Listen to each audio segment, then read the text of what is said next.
I hope you will click the pictures, right, in the session. Yes. If you could do So it, that yeah, would be great. Yeah, once the yeah, session starts. yes. So we are live now, Kartika. All right. So hello everyone. Hello everyone. So good evening, first of all, good evening, and thanks for joining us in this weekend. And as we have already kick-started this session yesterday, Guvi Data Science Career Fair. So again, we are going to continue this session, same HR and tech guidance. We are going to have another version of it today, and I'm very glad to introduce our guest speaker here. So Ms. Kartika Nair is here with us. So to tell about Kartika, she's a senior HR expert with 13 years of experience with not just in one domain, in a lot of industries, in a lot of global projects also. And besides her corporate success, Kartika is multi-talented individual, being a Carnatic vocalist, Bharatanatyam dancer, blogger, author, and much more, I guess. And we are truly honored to have you with us, Kartika.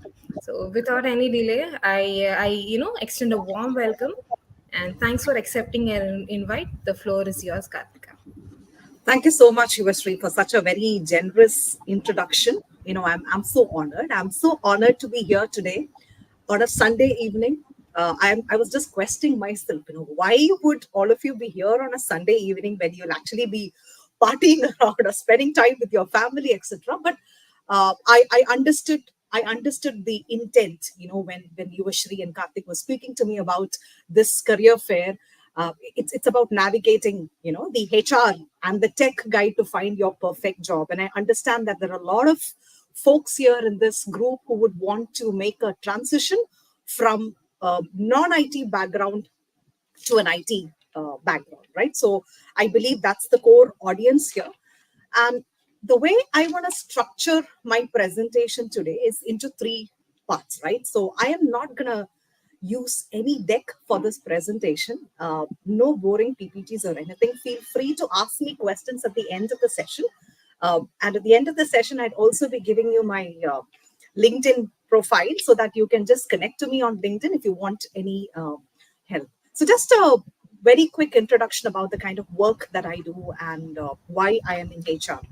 I myself am a non-IT person, okay, just for you to be aware, right? And who moved into an IT company and who also explored a lot of opportunities within, multiple domains, right?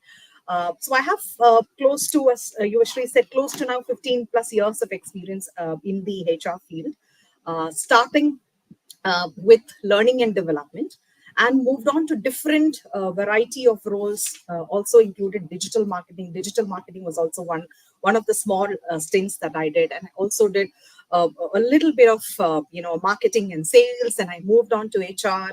So it was a full cycle for me to have explored these options after having done my MBA, right?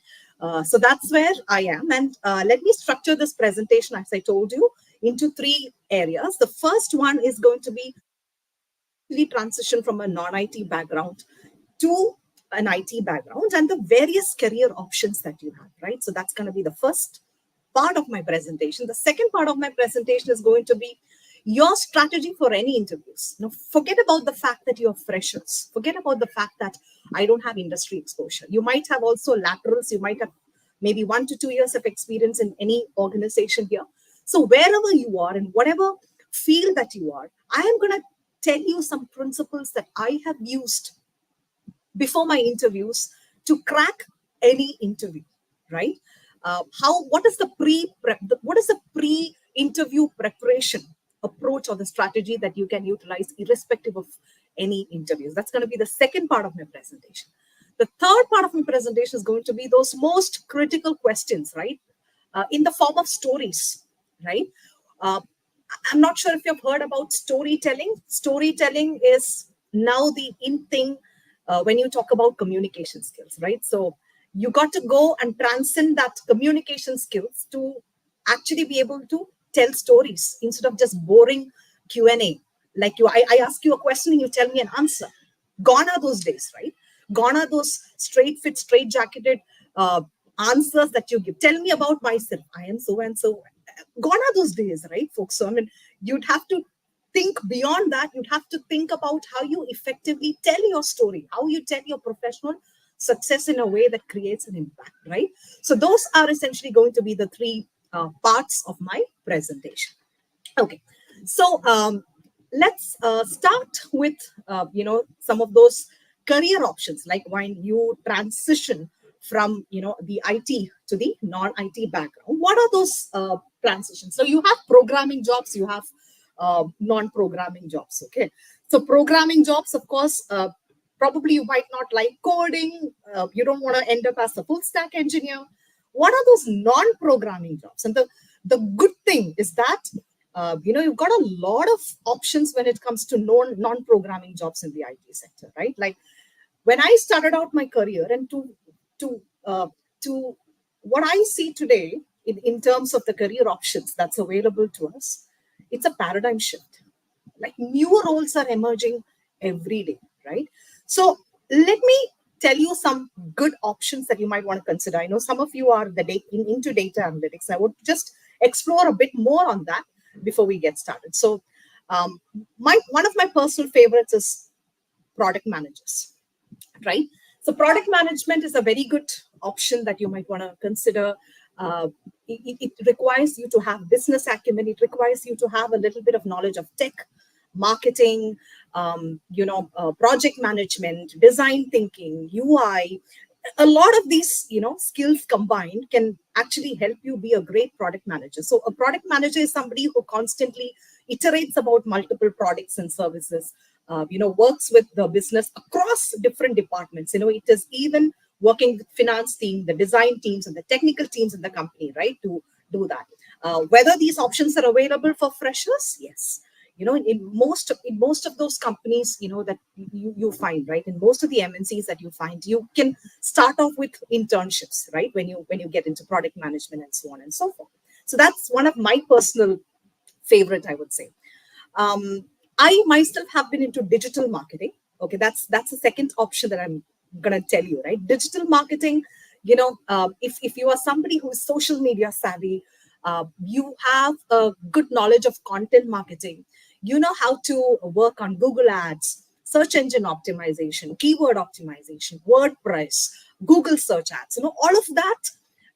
And if you've got a little bit of that sales acumen and sales savvy, how to make products viral, how to edit and things like that, right? It's good that you can be a digital marketer, right? So it's about marketing digitally anything and everything. So a very high paying job, the industry standard, right, for digital marketing jobs, the average salary package can vary, from 6 lakhs to 8 lakhs per annum. 8 lakhs, of course, when you have some amount of experience, but I see, if you look at the average salary for that, it's around the same range, right? So that's my second favorite. So I mentioned product management, I mentioned digital marketing. Next is the UI and the UX designer, right? So I've got a lot of my friends, a lot of my mentees, right? I personally mentee, a group of people. So a lot of my students or my mentees have gotten into UI and UX designer jobs, where you study about the typography, you study about the color palette. You look at those boring government websites. How do you actually elevate the look and feel of the website, right? What color palette, what typography, what font, right? How do multiple versions interact? So a UI UX designer, right? So it doesn't require core coding skills. Like these are non-programming jobs that anybody can just get into and do. So you might need to have some knowledge of specific softwares like Sigma or Adobe X, Sketch, etc. Right? So if you can do these softwares, you have this proficiency in these softwares, you'll be able to crack this, right? So hot skills, what I'm talking about is hot skills that are in the market where you might not even require a coding knowledge to be in the IT industry. So what you also need to have is a user-centric mindset, right? If you want to be into the UI and the UX domain, you need to think about how customers interact with the website. What do they see as deficiency? You need to be a design thinker. I'm not sure if you've heard about the term design thinking. It's about how the customer, the end user views the product, if it is user friendly, etc., etc. Right. So that's about the UI and the UX designer. The third job. The fourth for me is, of course, if you want a very high paying job, you want to have a very hectic lifestyle. You love work. You want to throw yourself out into work. I don't know if you're guessing something. You can be an investment banker, provided you're great at maths and finance, right?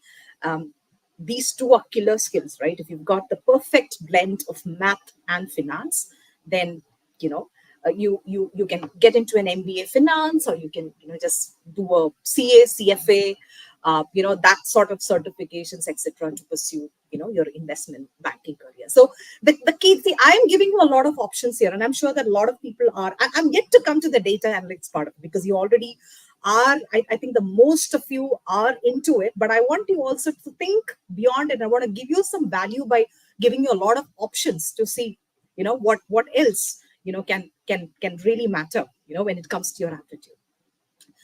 Now we come to your field, of course, the data analyst field, where you start out. If you're a fresher, you can start out with any package between 4 lakhs to 6 lakhs per annum, which is the average CTC that's offered to a fresher that I see from market trends.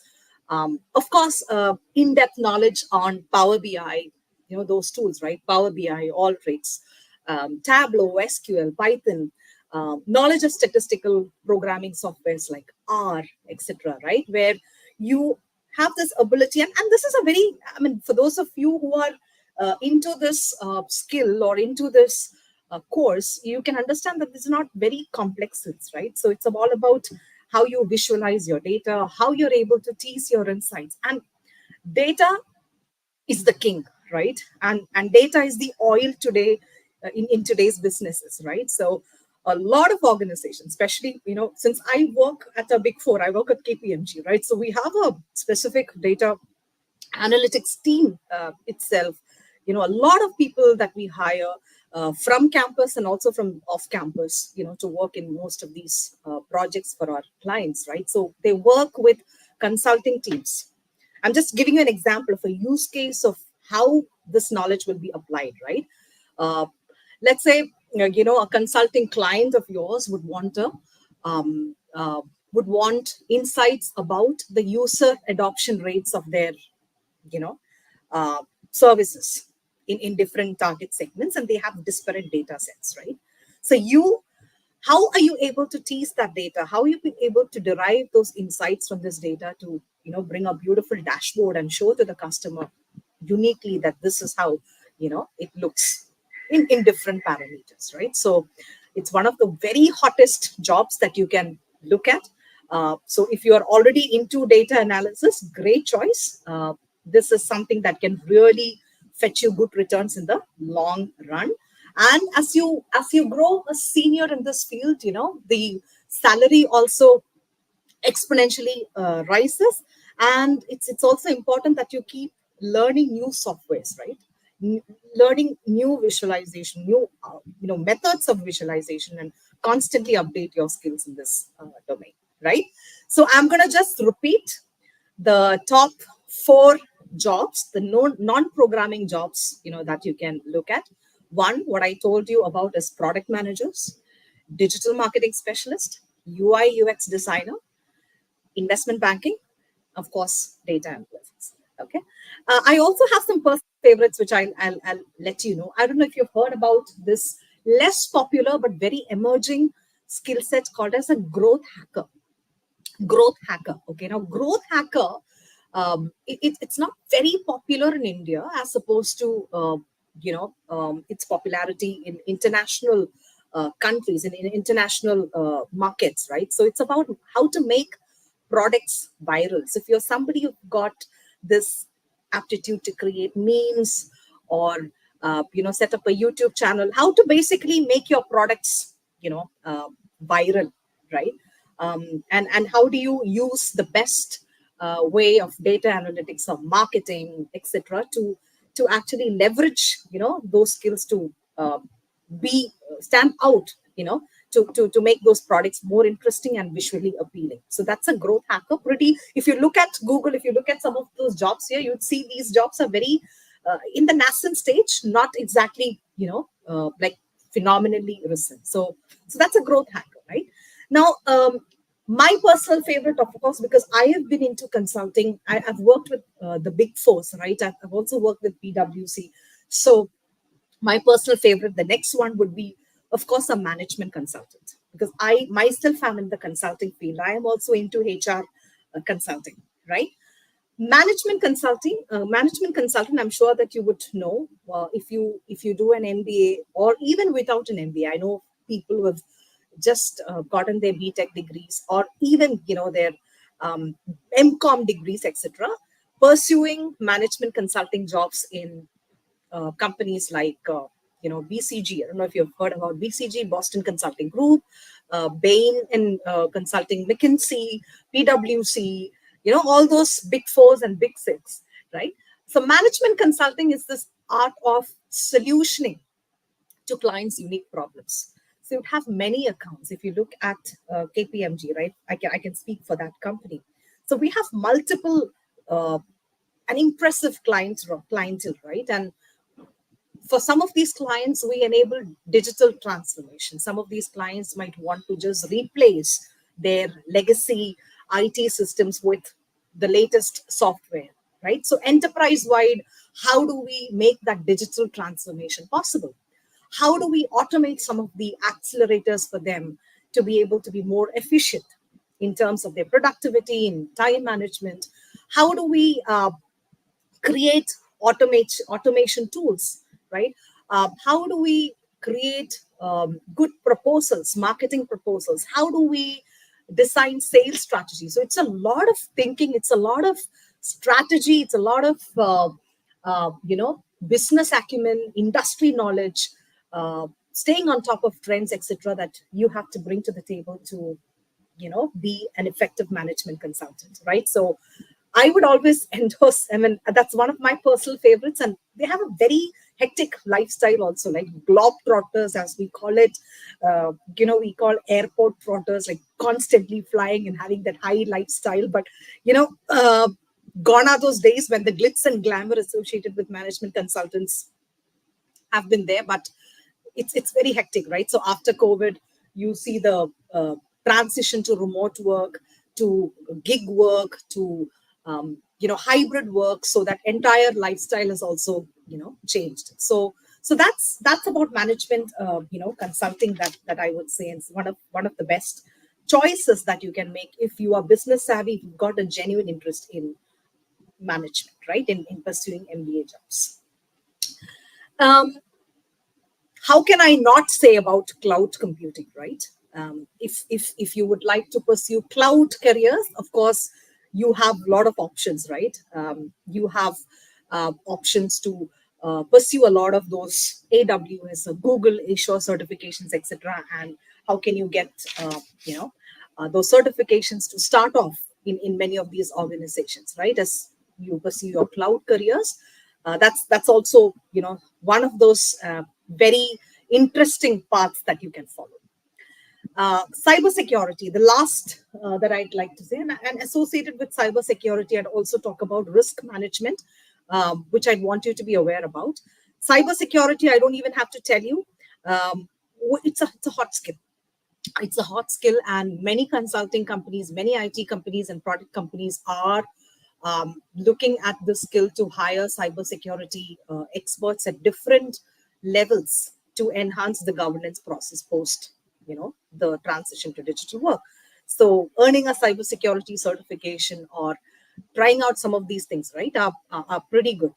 Associated with this is a risk management qualification, right? So, we call it IRM, which is integrated risk management, right? So, if you have any risk management qualifications, like some of those certifications are CISA, CISSA, or a lot of some of these associated certifications would help you enhance your risk management knowledge, because every company would want to protect its employees from possible risk attacks, right? And the risk can just not be IT risk, but it could also be reputation risk.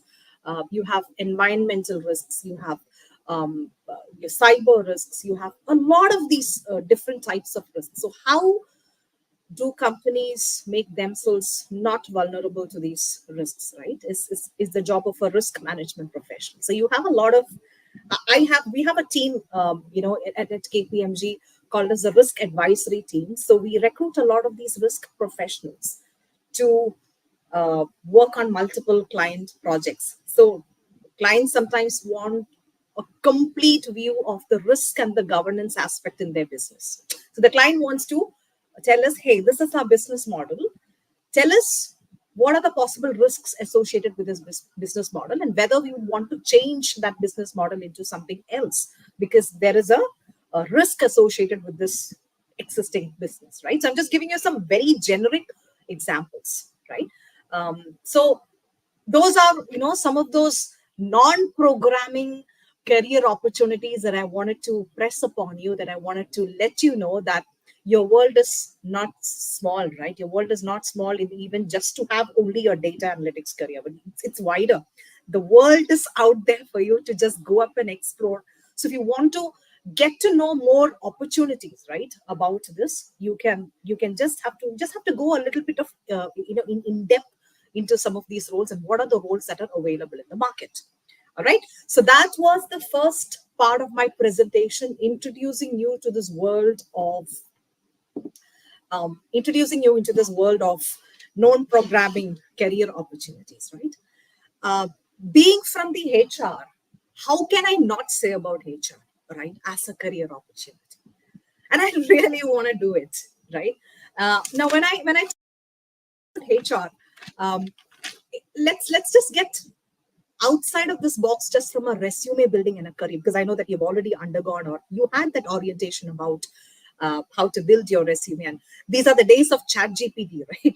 I don't know how many of you use chat gpt. Chat gpt can create effective resumes for you, but don't just trust chat gpt blindly. You would have to add in a personal element. I'm somebody who uses extensively chat gpt, but I don't just copy paste from chat gpt, right? I ensure that I personalize it, and I ensure that I, do my homework. These are all tools that exist to make us more efficient, not to make us more lazy, right? So when you have AI tools, use it, be a consumer, but do not just rely on it and just believe everything that it says, right? You also have to personalize it. That's what you mean by user centricity, right? The others shouldn't feel that was generated by, an AI tool. Okay, so let me now come into HR as a career for you, right? I don't know how many of you would want to even think about it, but the common perception about HRs, right? You would also have this common perception. You know what? HRs. Oh, I did. I want to get into HR because you know what? I can arrange some fun events in the company. I can I can organize Christmas parties. I can organize, dance and music. And that's the perception that's associated with HR. HR is a widely misunderstood arena. Did you know that there exists 60 plus very strategic roles in HR? We don't exist to entertain the company. That's just one part of it. We have evolved and come a long way from it, right? So previously people said, hey, why do you want to work in HR? So we would say, you know what, we want to work in HR because I love working with people. That trend has shifted and it's come to something like, you know what, why I want to work in HR? Because I want to drive business results. That's the age that we have come to, right? HR as a profession have evolved into multiple specialties and niches, from talent acquisition to talent retention to culture to organizational development to learning and development to compensation and benefits to learning business partnering to HR operations, employee relations, HR analytics, where we use extensively analytics tools to drive business results. So we no longer create parties in the office. What we do is We work with CXOs, we work with the top executives of our company to understand the organizational goals and derive the people strategy to achieve these business results, right? It's not just about entertainment, it's about strategy, right? So that said, what I want to just tell you is when you approach an interview, coming back to the point, right? When you approach an HR interview, I've multiple mentees, right? It is how the dialogue looks like. It looks like, you know what? I cleared the technical skill. It's just an HR interview. It's just an HR interview. If you have comm skills, you'll get through. If you have communication skills, you'll get through. They'll just check your basic English and they'll just. And, this is not from just one place. I've heard it from multiple students, multiple mentees, right? I agree to some extent that if you have some communication skills, you could navigate it, right? Provided you are not in an extreme client facing role, provided you are not required to manage a team, provided you're not required to work with multiple stakeholders, etc., that would click. HR interview is not a check just on your communication skills. I repeat, HR interview is not just a check on your communication skills. If you speak good English, doesn't mean that you will get interviewed. It's about a lot more than that, right? Now, how do you craft an effective strategy? Now, I'm coming to the second part of my presentation, which is about how to crack any interview with the right strategy. I'm talking about the strategy which has worked for me, and I even use it today to tackle my job interviews. And believe me, nobody was there back then, when we started out our careers, nobody was there to guide us, to exactly tell us how do we do it, what is our strategy. It's just come from experience, right? And experience matters a lot when it comes to attending interviews. You have to attend multiple interviews to be able to be interview ready. Okay.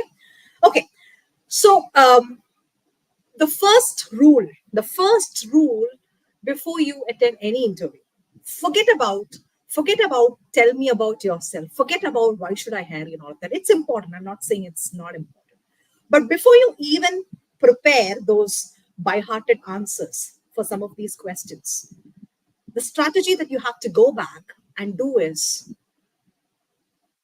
refer the JD. What is a JD? A job description for any interview.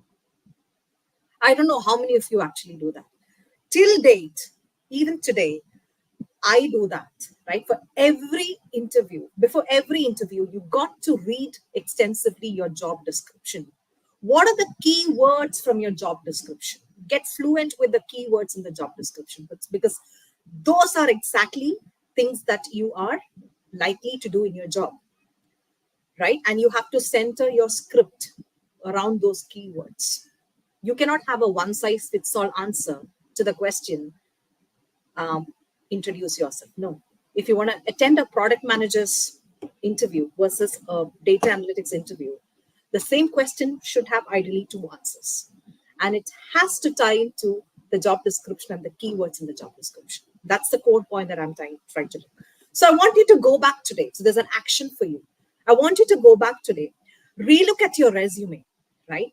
Think about the multiple roles that you want to apply for. If you're looking at a data analytics position, yes, my resume fit for a data analytics position. And today, trust me, folks, you have filters, you have AI tools in major recruitment departments that will not even allow your resume to hit the company's server because they find it to be a mismatch. Your qualification and your experience doesn't meet the requirements, doesn't even get into the recruiter's inbox, which is why you might not be even getting some interview calls, mind you. Okay, so that's one thing that I want to tell you. Craft your resume according to the keywords that you find aligned to the job description. A UI UX designer resume will be drastically different from a management consultant's resume versus an HR executive's resume, right? So whatever it is that you want, what I would say is keep the options open. Why do you want to restrict yourself? Keep the options open. Think of 3 different samples of your resume, not a generic resume, aligned to the JD. Rule number 1. So, okay, that's your first strategy, or that's what I would say. So, by heart the JD, not the resume, not your script. By heart the JD. Be fluent with the keywords, right? Second point. So let's say you have aligned your resume to the expectations of the JD. What next? Skill identification, right? Now, for the JD that you have looked at, you need to identify the key skills around which, the key competencies around which your interviewer is likely to ask you a question. Okay. Let's say, for example, in Power BI, you should be very, very clear what level of proficiency that you have as a Power BI developer. Meaning, have you just started out, or are you having an intermediate knowledge of it? Can you build some basic dashboards, or can you do advanced dashboards? Can you do advanced micros? You've got to be very clear here, right? And without them asking, you should be able to say some of these features and functionalities that you are clear at. And this is not just for Power BI. I'm telling for every skill that you are applying for, right? Be fluent with this art of telling in verbs, right? Use verbs to say, hey, I am proficient in using this particular functionality at this level. I have created, right? So they want to hear some real-time demonstrations of your skills. So talk about, identify the skills. Take a paper, right? Take brainstorming, do a quick mind mapping of, this is what I've already done. I take my resume once it is customized according to the requirement, and I underline that resume and underline the key skills that are required, and I jot down the top 3 the top 3 skills that I have, and the proficiency level, and the functionalities that I know about it, because it's all about competency building, right? To that, now you have to also look at your projects and your specific contributions. Now, in your college, or in many of your extracurricular activities, you would have done many things. Like you would have participated in an incubator project, you would have participated in a hackathon, you would have participated in the debating club. It's not just telling them, hey, I have participated in a hackathon. It doesn't contribute anything, right? You have to be specific about how and what skills you have brought to the table. What were your contributions specifically to make that event a success? What skills did you bring to the table? That's very important. You have to highlight and narrate your script around these skills, right? So it's very important, right? Whatever, if you're not a pen and paper person, I am a very visual person. So what I do is I take the resume and I dissect my resume, just like I, do a postmortem, right? I do a postmortem of the resume and I take each and every aspect of it, right? And do a quick mind map. I hope you know how to do a mind map, right? So for example, I'm just giving you a live demo of how we can do it. I am in the learning and development aspect of HR, meaning we facilitate enterprise learning. It's not just training and giving sessions, okay? It's a lot more than that, right? How do we facilitate a learning strategy? So under L&D, what I do is I draw 3 or 4 branches. I write my sub skills, and under each skill, I plot one project or one live demo of how I have, contributed, or how I have demonstrated that skill. So it's very, very, very right in front of me. I'm very clear about what to say in that interview. So it's not just about communication skills. You just fluff in front of the interviewer, you have great English, and hence you're able to crack. No. Sorry, folks, that's a misperception. It will not work that way, right? So let me summarize. The prerequisite. Number 1, go back to your JD. Go do a thorough analysis of your JD. Number 2, do a mind map of your skills according to your proficiency, and tag and align projects or some real-time activities that you have done around the projects. Okay. Now, it's a different thing if you don't have any projects to highlight. I'm not getting there, but ideally you should have had some projects. So you would have had done something to highlight it. Third thing, okay, number 3, you got to understand the company profile. Now, it's not about understanding when the company was founded. The company was founded in 1895 by, that's not the knowledge. I mean, that's important. I'm just not saying it's not important, but that's not the only knowledge that you should know. Somebody would have said, hey, know about the company. What do you actually mean by know about the company? It's not about the full form of the company. It's not only about the founder of the company.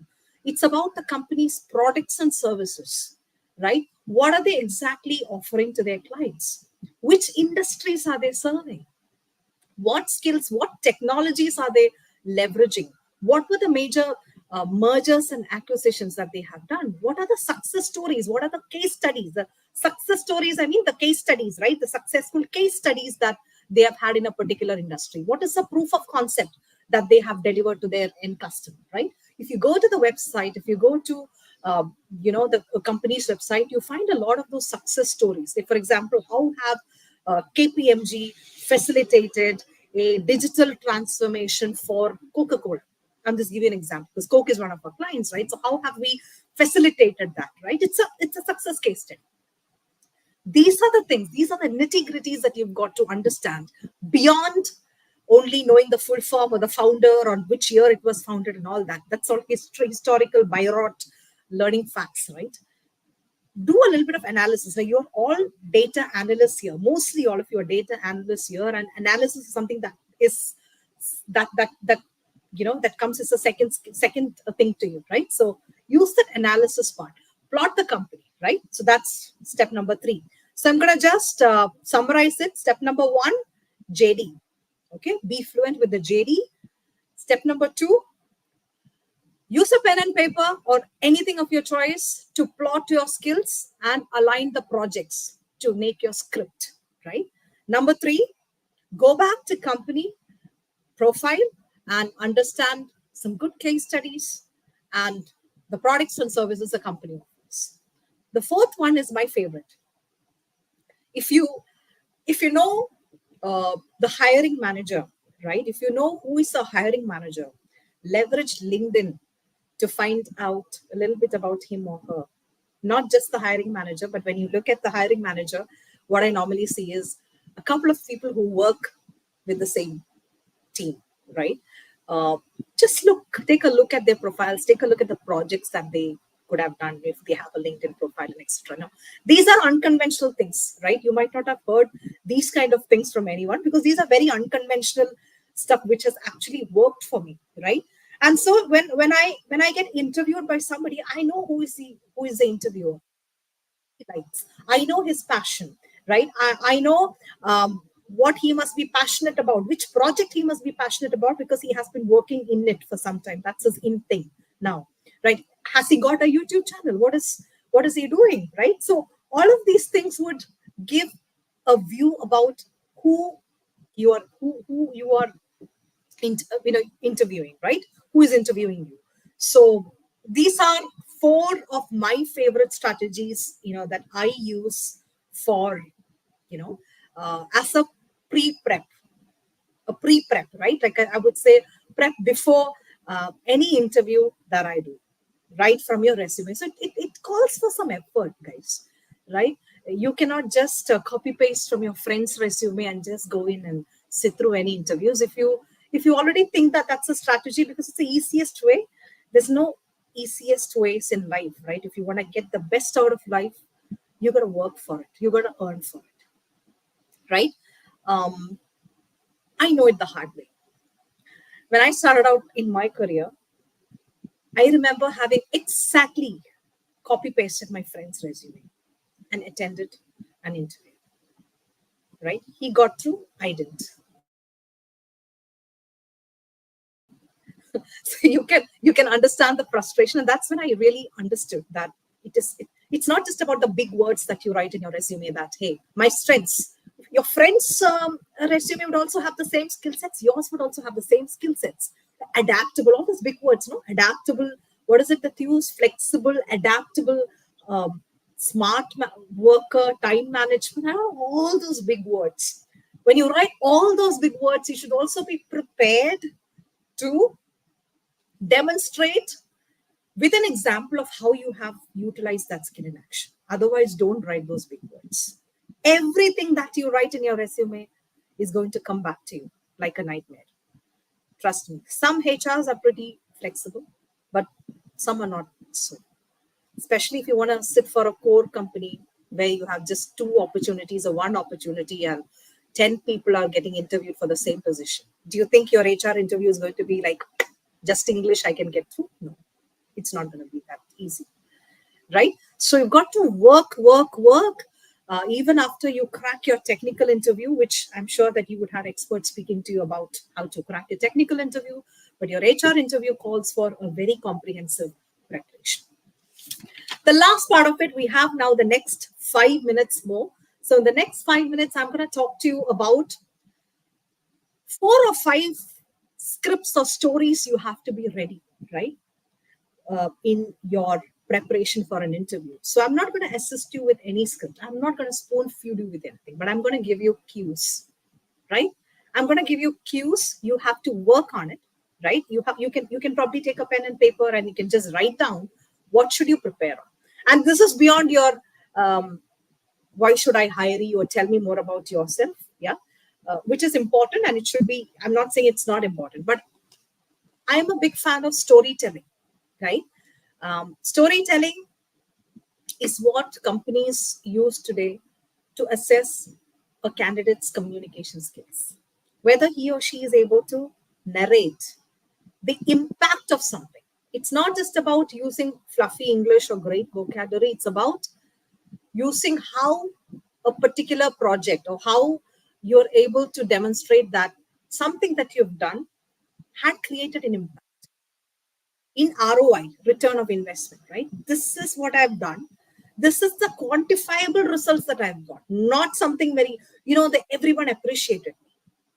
That is not a quantifiable thing, right? When I did this, everyone appreciated me. That is not quantifiable.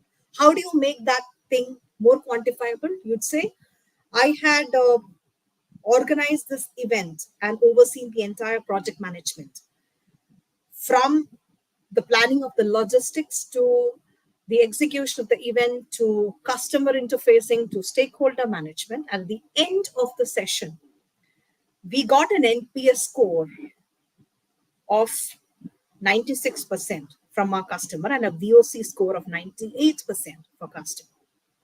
We were also able to back 2 more deals of the same project, right, to be executed in 2 different countries. Now, did you see the difference between the first version and the second version? The first version was very subjective. It was very emotional. We don't want emotions here. We want quantifiable numbers. We want exact impact, right? That's what storytelling is all about. Now, let me give you just 2 more minutes. Let me give you 5 examples of 5 stories that you should be ready with when you speak to your, recruiter. The first thing, a leadership story around how you have applied your skill. I'm sure that you're noting down. This is very important. You have to go back and work on it later. And you can even contact me if you want to run this past me, okay? A leadership story that shows you how you have applied your skill, right? If you have any skill, for example, you learned Alteryx, so you learned Tableau. You've not yet worked in an organization, but how have you used Alteryx to build a particular dashboard? What were the different criteria that you have used? What were the different data visualization parameters that you have used before you built this dashboard? How did you build the dashboard? What were your considerations in trying to say? Okay, I'm just giving you some cues so that you can write it. Number 1. Number 2, a leadership story which shows that you're good at influencing. I repeat, a leadership story that shows you are good at influencing. Okay. Number 3, a leadership story of how you have demonstrated your teamwork. How you might not be the leader. You don't have to be the leader of that team. But even if you are one of the participants of the team, what specific role in that team that you've done that contributed to the larger success, right? So don't think that I've never headed any team. That's not about it. It's not about being the leader officially. It's about what role did you play that led to the overall success of that project. Number 4, an accomplishment that shows that you're able to tick off your goals. What does that mean? How have you been able to accomplish your goals? Are you somebody who just sets goals, but you're not an executor? Most of the people are very good at setting the goals, but when it comes to execution, they don't do it, right? An example of how you have accomplished your goals. Okay. A hurdle story. The next is a hurdle story. How have you overcome a specific challenge in your life, right? You've been really desperate and down and all that, but how have you been able to really overcome a challenge and be able to come back on track, right? Not really successful, but how have you been able to become a better person after overcoming that challenge, right? And a failure story, very important, right? um, One of the myths that a lot of corporate stories do is that they don't want to hear failure stories. The more you're vulnerable, specifically people like me, I like honesty. If you're honest enough to tell me that, ma'am, I've failed many times in my life, I've not been able to be consistent, right? Tell me about a failure story. Be prepared. Not just your success stories, but also about your failure story, which is, but from that failure story, you should also be able to project of how that failure story had given you a new perspective or a new framework to approach that things in a different way. If something that didn't work out for you, how could you make it work out because of the mistakes that you have learned, right? So learning from mistakes, that's the perspective that you have to tell the recruiter or the interviewer. All right. So I'm just going to summarize that last part of it. A leadership story that tells you how you applied your skill. How are you good at influencing? How have you demonstrated teamwork? An accomplishment that shows you that you were able to achieve your goals. A hurdle story and a failure story, right? So if you are able to be very clear around examples, and what I need is examples, right? Write down, right? Write down, keep writing, keep iterating. The more you write, the more you think through, the better. If you work with a pen and paper, the best thing is that your thoughts are best translated into pen and paper. Hey, I'm not saying this, research has said that. Uh, Compared to you typing on a computer or a screen, versus if you're able to put the same things on a pen and paper, that's considered to be more efficient. That's considered to be more effective, especially when it comes to goal setting and getting clarity and all that. So I love that. Do that mind mapping, frame those success stories, and I think you would all be really great. Okay, so I think we are over on time. I mean, just 2 minutes overshot the time. Thank you so much. I hope this was useful. So, just to give you a brief summary, we have started with understanding the um, opportunities for you, right? The non-programming opportunities for you outside, IT or programming. Then we talked about the strategies that you can use to navigate any interview, the pre-interview preparation strategy. Third one, the power of stories, right? So the rule of three, it's very important, right? It's a very succinct presentation without any PowerPoint. So I hope you found it, effective. You found it useful. Please reach out to me on my LinkedIn profile if you wish to connect. So over to you, Yuvashri and Karthik. Thanks. Thanks for this participation. Thanks for your time, folks.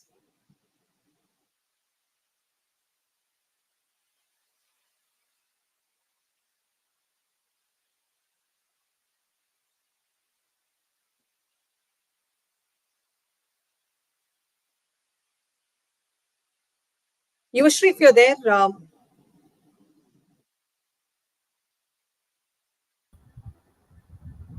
Yeah, Katika, am I audible? yes, you're audible now. Thank Yes. you. So that was just wow. It was a great Thank you. session, and we have couple of questions here from Sure, participants. sure. Okay. So one question is, so we talk about tailoring a resume, crafting it according to a particular JD and all. So how can a candidate do it according to a data science job role, or let's say analytical or business analytic job role? Yeah. Um, so, so that's what I'm saying, right? You'd have to go back to the JD, the job description, right? Now, are you starting to begin on a clean canvas, then I would say no. You shouldn't just start on a clean canvas, right? Google is your best bet, or maybe ChatGPT is your best bet.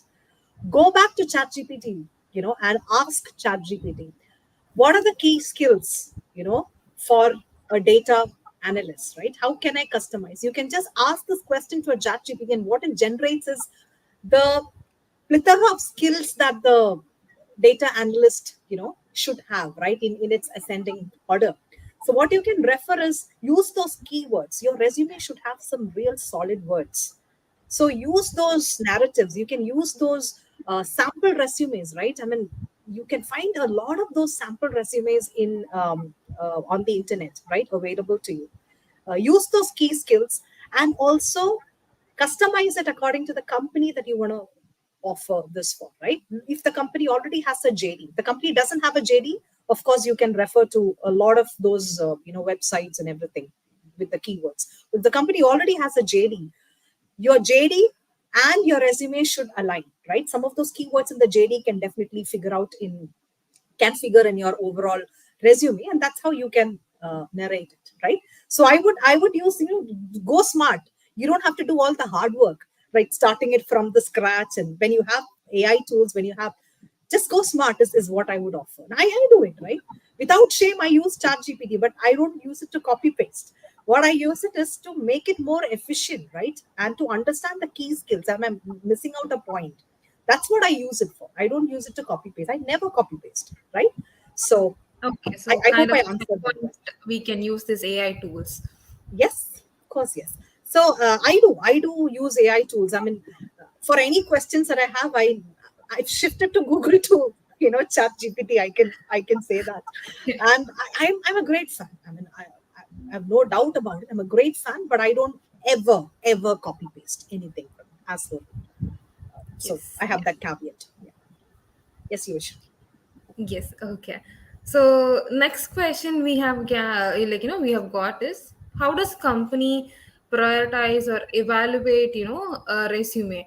Like, is it let's say for a complete fresher they focus on projects alone, or let's say a candidate is from another background who have gonna shift his career. So how will they Yes. evaluate a resume? Okay, so it depends on the context, I would say. I wouldn't say there is a one size fits all answer to this question. Now, if you are conducting a career fair, an off campus career fair, and then you go in with your resume, that's when you would be considered, because it's a walk in interview, right? But if it's not an off campus interview and you're just applying via the website of the company, and it is there, but it wouldn't actually get into the recruiter's inbox even, right? I'm sure that you wouldn't know the reasons, right? There are many AI screening tools that would determine that you are not a fit to the company because the keywords don't match your qualifications of what you have put in the resume versus what is actually needed by the company doesn't match. It doesn't even get into there. That's a reality of it, right? So Yeah. it's important that you craft your resume according to the JD. That's again coming back to the same thing that I'm telling you, right? So they evaluate based on these multiple things, not just on projects, but your, see, it has to be a one pager. I would say a one pager, a max of 2 pages, where it should talk about a summary, right? The first part of it should definitely focus on the summary, the career summary, the years of experience that you have. If you are a fresher, then talk about a brief about you as a fresher, right? Of what skills you have. Write a small section called as a skills profile, right? Where you chart out the top three technical skills and the top three behavioral skills, right? And then also talk briefly about your projects, what you have done. Now, when you talk about projects, don't just write the description of the project, right? This is something that none of us want to know the description of the project. We want to know what you have contributed to the project and make it quantifiable. I worked on this and this, and I was able to increase the efficiency of this. So that's how we want to see it. I don't want to see the technical description of the project. Okay, so those are some of the finer aspects usually. And for people with career breaks and career gaps, right, I don't think we have a reason to lament. I don't think we have a reason to be disappointed, because there are a lot of companies which now have unconventional ways to, get people back from career breaks and all that. For example, we ourselves have uh, a returning mothers project, right? Uh, Yeah. to help, you know, uh, women after having Well, babies to come back, right? We've had a big career gap, like 5 to 6 years, and we encourage those women to come in. So I don't think that's a bigger norm. If you keep doing this, and if you're able to convince, your skill stands out, right? If you have the skills, I don't think companies would have any problem in hiring you. You should be exceptional at what you do.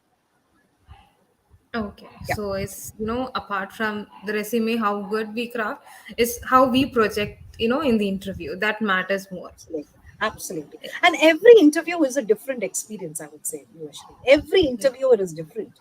If you Yeah, think, about perceptions about the interviewer, that the interviewer is going to like this answer, that's that's a that's myth. not gonna. Every interviewer, the first, just like the interviewer assesses you in the first 3 minutes, you should also have the skill to assess the interviewer, right? It's important, and you should be able to understand what you should say and what you should not say. Some interviewers be very serious, some interviewers are very friendly and warm. They would love those stories, right? So I've learned it the hard way. You got to understand the personality, and you got to respond. And I think you some of you might be good at directing the interviews to the way you want. I have been good at that. Like, say for example, I give cues and I direct the interview to the way I want it, right? If you can do that, nothing like it. Yeah, Okay. So I'm okay. So another question I saw here is like the LinkedIn connection. You yeah, also mentioned it connecting with the recruiter or hiring yeah. manager. That is a key point and all. So wouldn't be a bit odd or creepy if candidates try to interact with them, or how they can make it in a in a professional way. I didn't mean connecting, Ah, right? okay, okay. um, So it looking could at be, the I profile. understand, I understand that it could be perceived as stalking, professional Yes. stalking or something. I didn't mean connecting and striking a Mm-hmm. conversation or anything, but it's Mm-hmm. good to read about your interviewer, right? It's good to know who your interviewer is, and it's good Yes. to talk about it in the interview also, right? Not a rule, I would say. So take it Mm-hmm. with a pinch of salt. Some could perceive it as stalking. It's a very valid point that you brought about, but I didn't exactly mean connecting, starting a conversation and things like that, unless you're selected, unless you got the offer letter and things like that, right? But it's important to know who your interviewer is. Uh, that's a perspective that I was trying to say. Yes. So it's better participants or people whoever just look at the people who, the hiring manager. Don't go Just be and aware. Just be ha aware, at least about their exactly. position in the organization, Mm, right? And yeah. not just take it for granted. That's all I was trying to say. Yes. So how job portals, how people can let's say they are searching for HR analytics or business analyst role and all. So like there will be a lot of people applying also. Is there like how they can select a job, a specific job, or in any portal, how they people can start applying other than the job phase and all. If let's say it's going to be LinkedIn or Naukri, whatever it is, there'll be a lot of people also. Is there any way they can select a job and apply, or they can randomly start applying? See, randomly starting to apply is not going to work. You have to be very intentional about what you want to apply for. And that's the clarity that I had tried to give, the folks here. Do not go in with a one size fits all solution, thinking that, hey, I did data analytics, now I'm going to apply for an HR operations job. I'm also going to apply for a UI UX. You will not get selected. You will not get shortlisted, right? Unless you have the skills, unless you have multiple iterations of your resume, multiple versions of your resume. You have to be intentional about what you have to put in that extra work to get that interview call, right? Um, so we have screening mechanisms, again thanks to technology. We have screening mechanisms to exactly understand who fits a role and who doesn't fit a role, right? So the same resume, if you send it for three different jobs, a product management role, but you're applying for a the resume is that for a business analyst position, and you're applying for a product management role. how would you get shortlisted? You wouldn't get shortlisted, right? Be intentional about what you're applying for, and be intentional about your skills, and just understand that just because you have a fancy resume and you have the right resume and the keywords doesn't mean that you'll be selected. It's about being able to demonstrate that you're able to demonstrate that skill in the job, right? You need to know your content also well, right? It's not just the outward flourish. You need to know what you're speaking. You should have done your homework before you apply for anything. So no shortcuts, I would say. No shortcuts. You have to do that extra, go that extra mile. Okay. Mm, yeah, Any other so it's questions? basically from resume shortlisting and Yes. ATS resume screening and everything. I think you Yes. have covered everything. Yeah. Yeah. Okay, so one person have asked about salary negotiation. Huh. Salary negotiation is best done when you have experience. Okay. Now for freshers, what we would, and there's very less scope, right? If the average CTC for a particular job according to an industry benchmark is around, let's say, 4.8 lakhs or 5 lakhs, or there will be an upper limit for every salary, right? There'll be a budget for every level, there'll be a budget for every role, right? And it'll have a range, and a lower range and upper range, right? You can only negotiate within that range. Let's say you don't have any experience, but you want a 20 lakhs per annum. That is impossible, right? You'd have to you'd have to be very realistic when you negotiate your salary, and you should also have a strong why, a clear differentiation of what you are bringing in order to be eligible to be negotiating for a salary.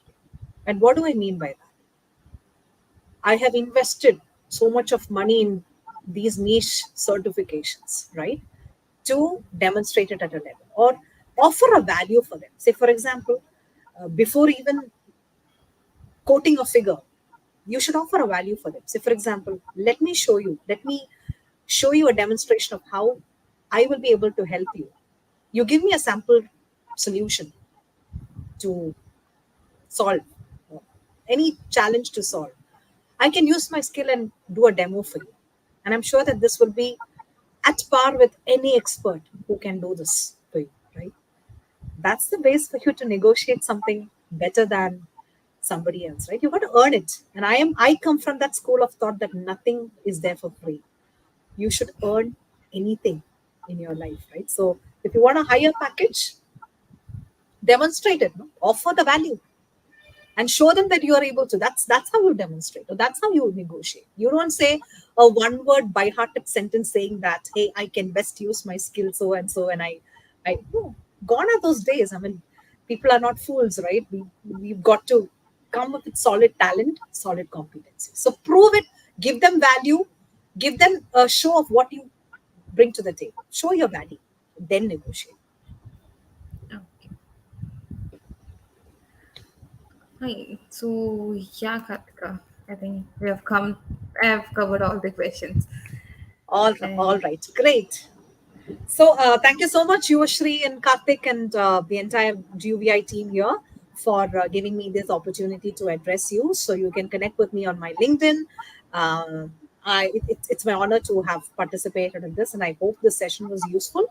I look forward to seeing you all for another session as well. Thank you so yes, much. Thank you. so thank you so much for joining us today. And we are also looking forward for more such sessions from you. Thank you. Thank you, Yuvashri. Thank you. All Thank right. you. Bye. Yes. Bye bye. So yes, so next we have Mr. Sham here. Hi Sham, good evening. Yeah, hi Vashri. Good evening. Good evening, everyone. Yes. So So, Sham is here to take over the tech guidance session. I'll just give two three words about Sham. So Sham has been associated with Guvi for a very long time, and he's Sham is actually he is currently working as a risk analyst, and he holds experience for more than 5+ years in data as data scientist and in data analytical domain as well. and he's an alumni of IIT. He's from mechanical background, and he did his MBA, and he has contributed a lot in this domain. And also to highlight, he got two patents in artificial intelligence and machine learning. And today he is here with us to share his his experience, expertise in the tech data Yeah, science domain. yeah. Thanks, Over to you, thanks. Shyam. Yeah, thanks, Yuvashri. I hope people have enjoyed the last session. I just heard a couple of sentences on that. Like, okay, if you are, if you have the right skill set, then you don't need to worry about any of your doubts, right? So, in the next hour or so, we'll discuss about how do you basically prepare yourself to become tech ready. Okay, so let me share my screen. I have a small presentation, which will basically use in this discussion. Okay. Yuvashri, is my screen visible to everyone?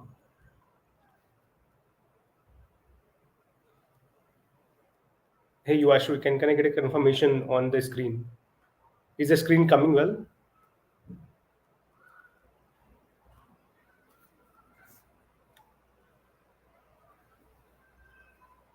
Yep. Just a second, guys. We'll just check whether this screen is coming well or not, and then we can. Okay. Just a second. Let me.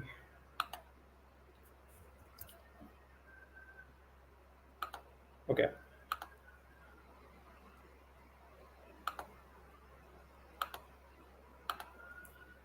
Guys, just give me a second. We'll be up with the screen in a moment.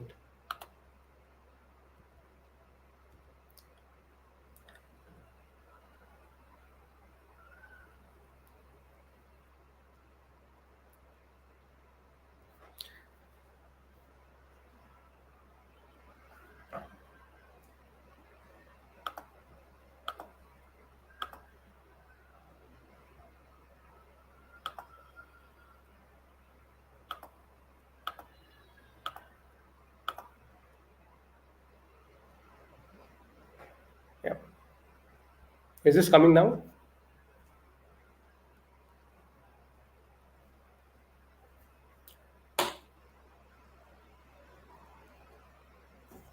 Okay.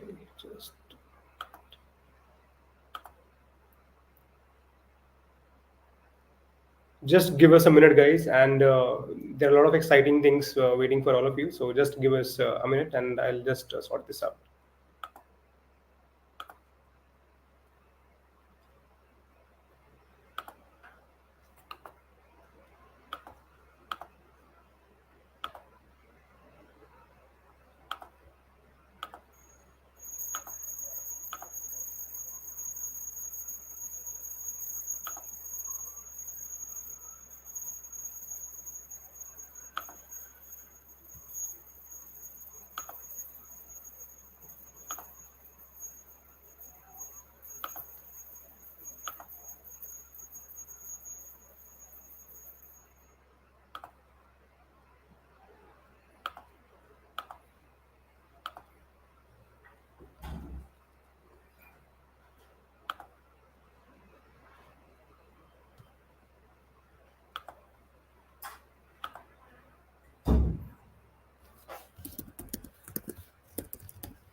Can you try presenting it now? Yes, I'm trying actually, but the present option is not working. So just let me just upload the file again. Okay. Yeah, my screen was not visible, is it? Yes, yeah.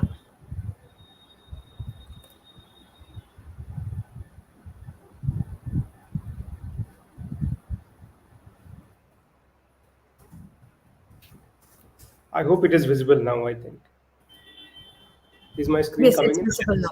Yeah, Yeah, yeah. yeah. Okay, guys. I think yeah.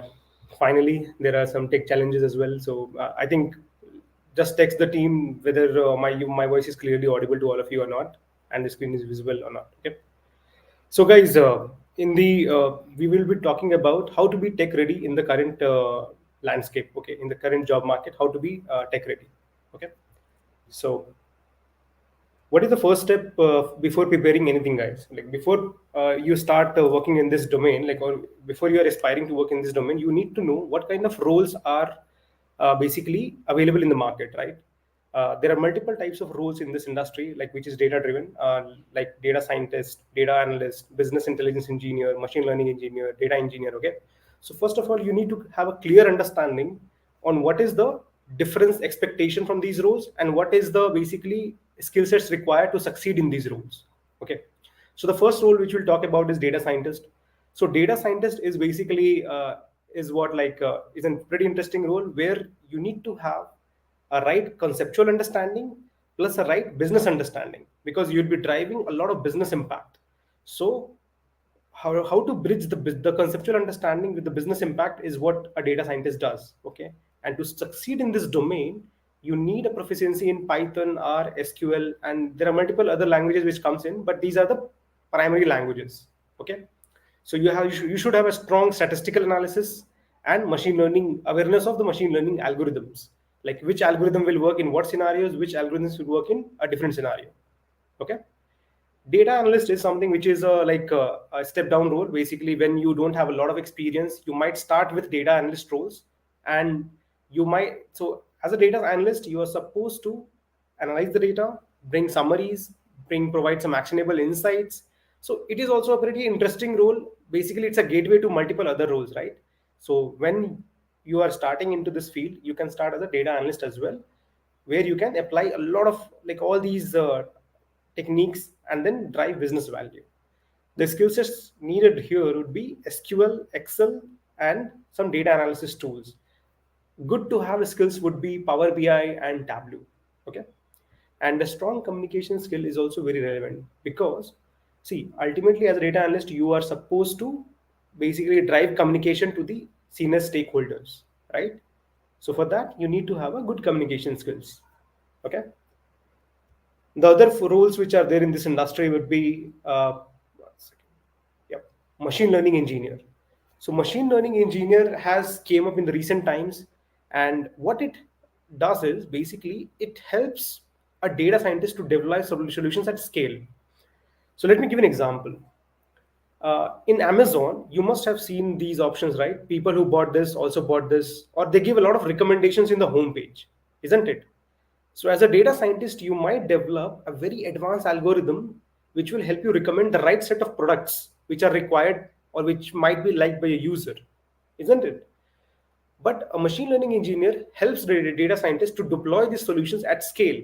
Because just imagine, Amazon is available across almost in all the countries in the world, right?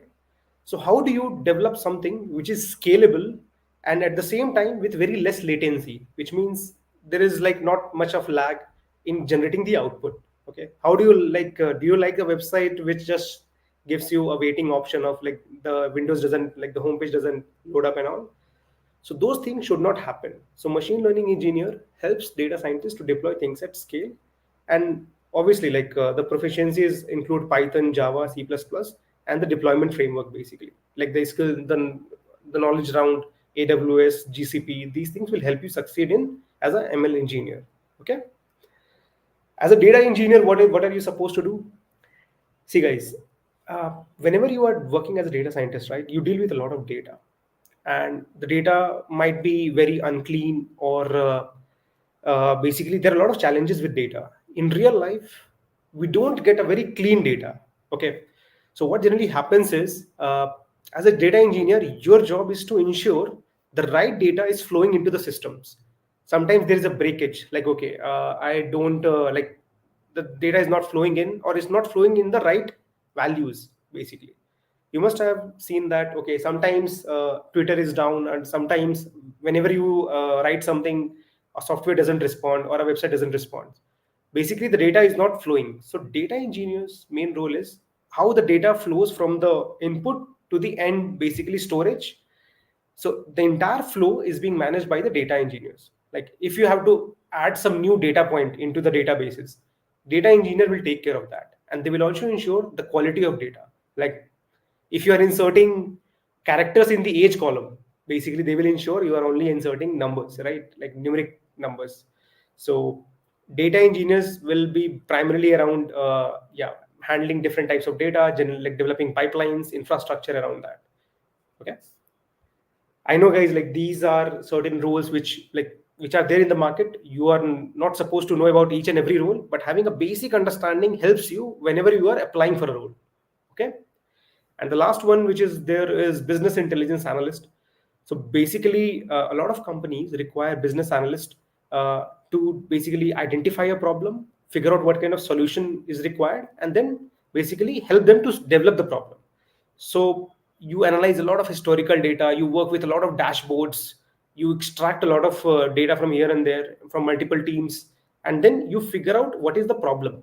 Okay, so as a business intelligence analyst, you try to figure out like what kind of problems are there in the industry, in the company, and then how do you solve it as well.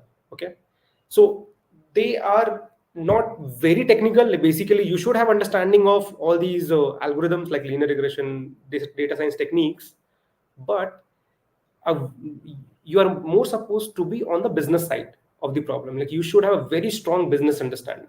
Okay, but all in all, to succeed as a data scientist, you need a very strong grasp of statistics. Okay, the ML algorithms, basically the business understanding is also required, because, guys, understand, without having a good business understanding, you would never be able to develop a good quality solution. That we have, like, in all the sessions, we have always discussed that without having a right business understanding, you will never be able to see what is the outcome which you are trying to drive. Okay, and plus the coding languages, a lot of people has concerns that they're coming from core background like mechanical, civil, or non-CS background. How do they succeed in this industry, or how do they become a data scientist? Guys, for that, just understand, these coding languages, right, these are just a medium or just a tool which helps you basically put your basically understanding into codes, basically into solutions. So these are not actually developing the solution, they are just a medium. Tomorrow there might be a new language, and yeah, like, you might have to learn that. So be language agnostic, don't worry about any languages. A lot of people I know who came from basically core backgrounds like mechanical, civil, biotech, have succeeded in this industry and are doing pretty well.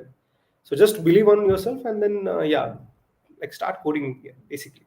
Okay, so these were the different roles in the industry, guys. Okay, now we'll focus about what are the different interview rounds. Okay, and how should you prepare about that. So we'll discuss on these aspects in the coming few slides. Okay, so yeah, I don't think I can see the comments yet.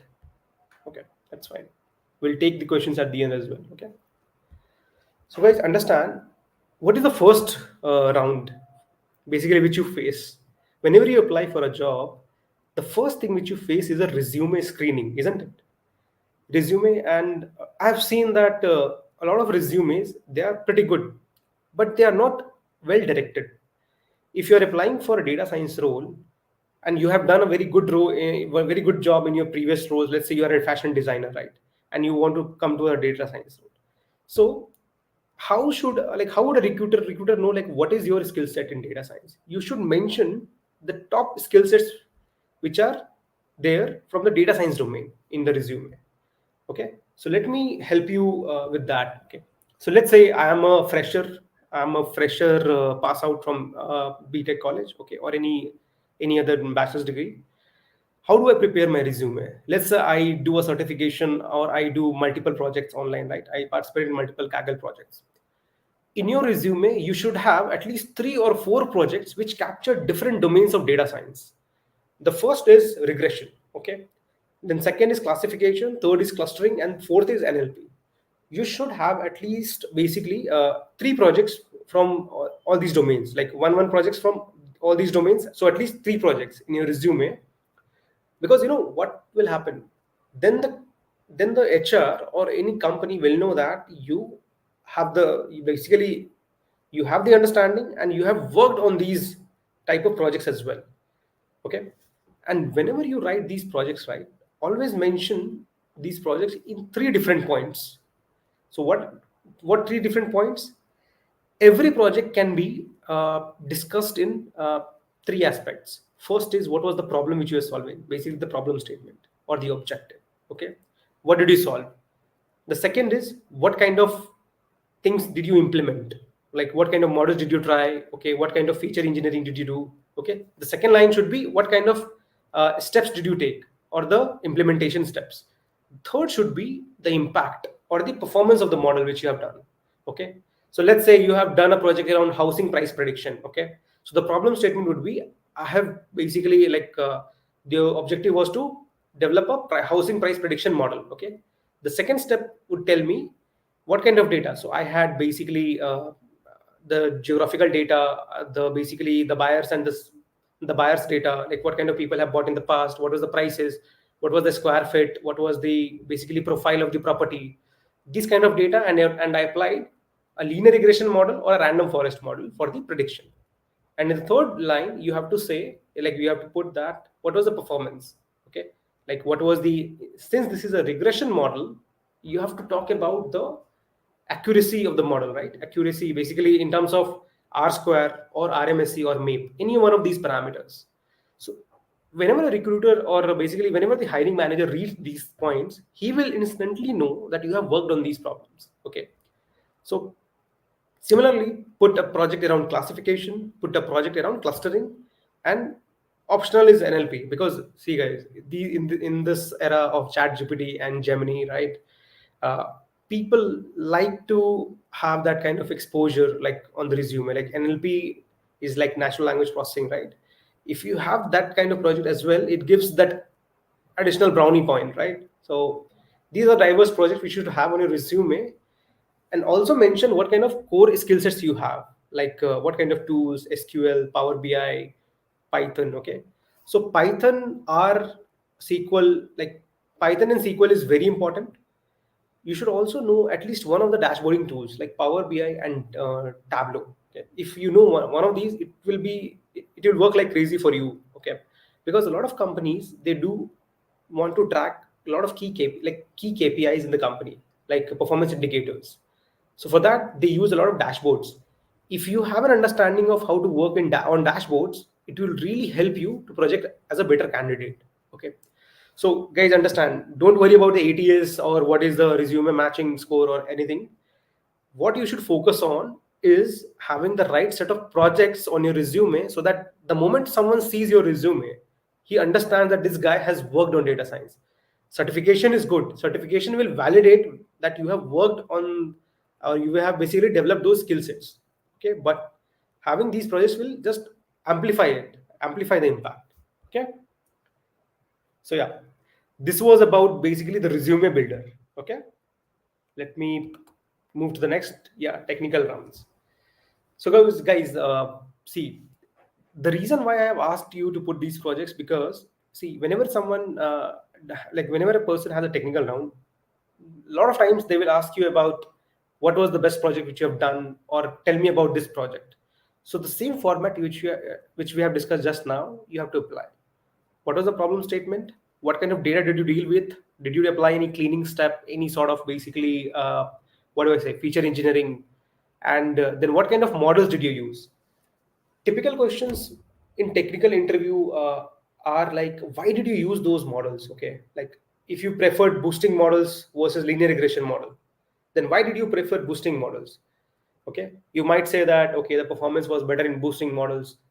But if you say that my data was non-linear, and like basically linear regression and all works well in a linear data.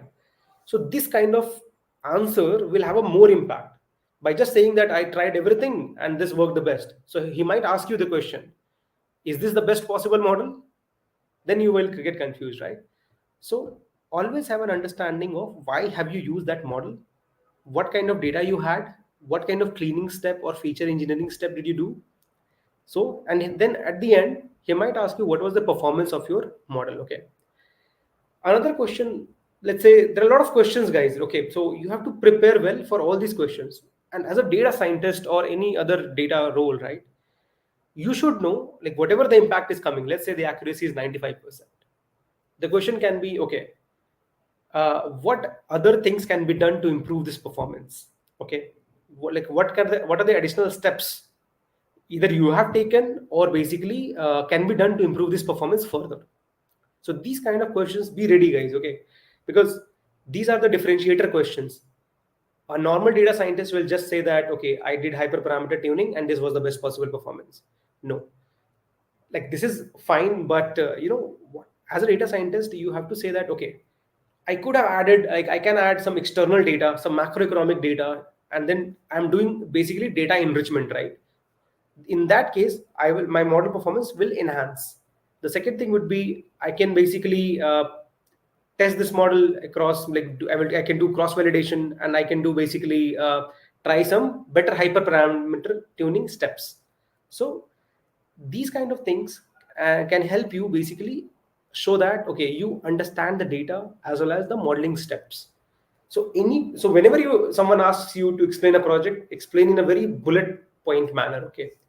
And then he might also ask you about, like, okay, what do you know about this algorithm?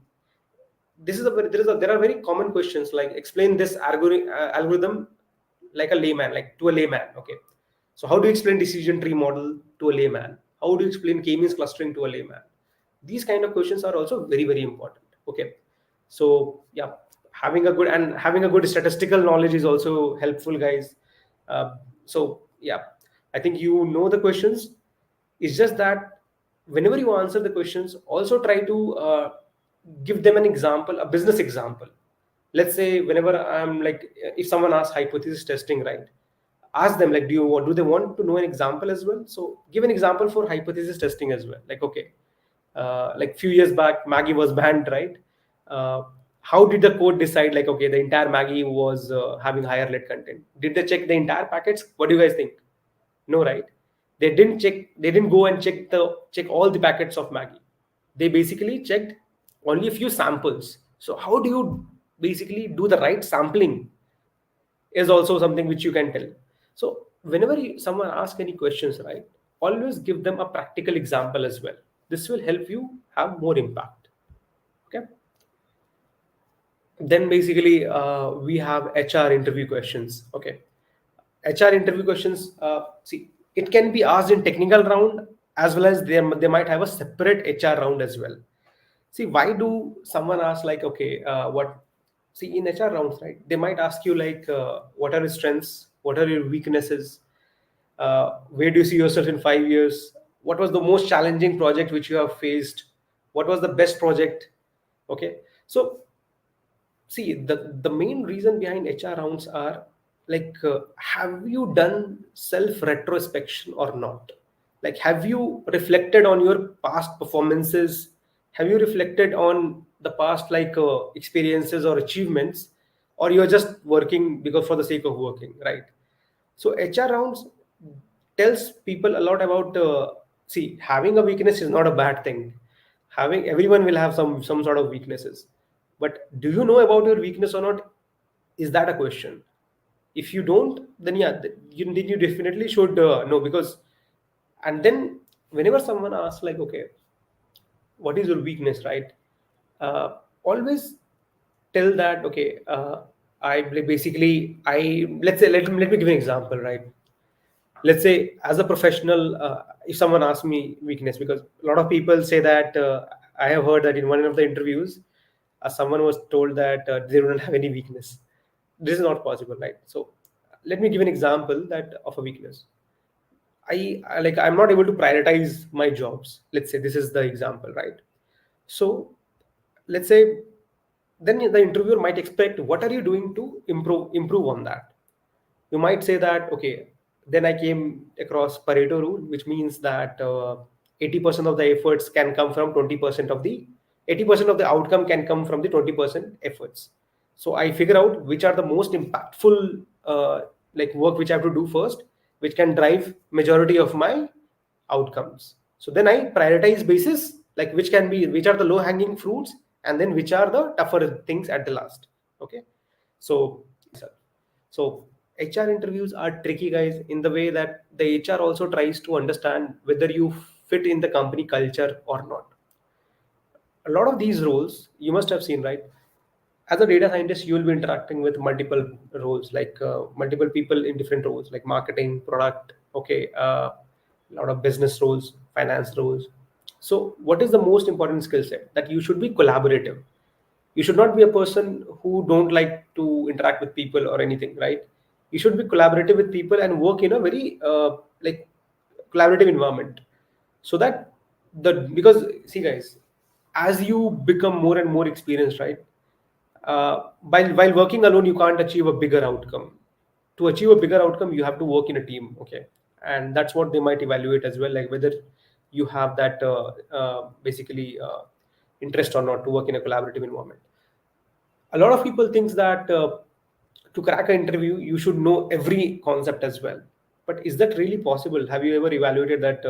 Can you always know all the concepts? No, right? So HR also evaluate whether you have the interest to learn or not. Like basically, can you learn or not? Because that tells that even if you don't know today something, right, then you can learn in the future.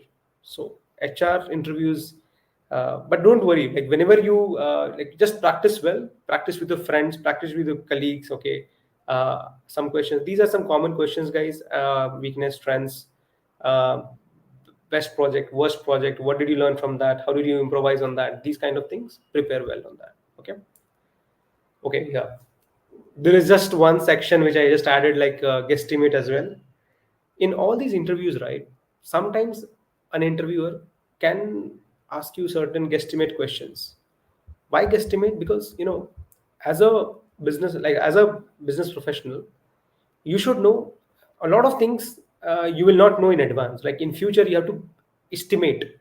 Okay, let's say I'm a company, like I'm Tesla. Let's say Tesla, you all know, right? Elon Musk. So basically, let's say Elon Musk, he wants to launch Tesla car in India. So he wants to estimate the market size before he enters.